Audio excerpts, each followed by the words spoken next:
Welcome. Have you ever opened WhatsApp Web on your PC and noticed it asking for microphone access? Maybe you've wondered if it's really necessary or how to stop it from listening in altogether.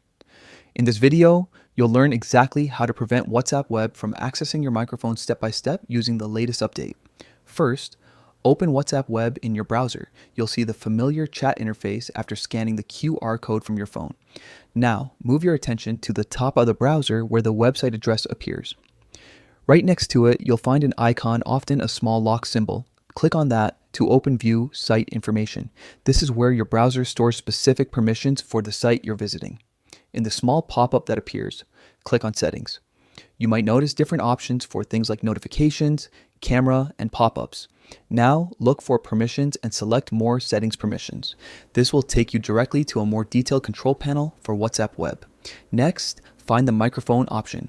On most browsers, it'll show a small drop-down list next to it with options like Ask, Allow, or Block. Choose Block. This tells your browser to permanently stop WhatsApp Web from accessing your microphone unless you decide to change it later. After you make this change, close the tab and reopen WhatsApp Web. The new setting will take effect instantly, meaning the site won't be able to use your microphone anymore. This small adjustment not only protects your privacy, but also gives you peace of mind, knowing that your audio input stays under your control. And that's it, quick, simple, and effective. You've just learned how to stop WhatsApp Web from accessing your microphone using your browser's latest permission settings. Take a moment to check other sites too, and make sure they only have access to what you really want to share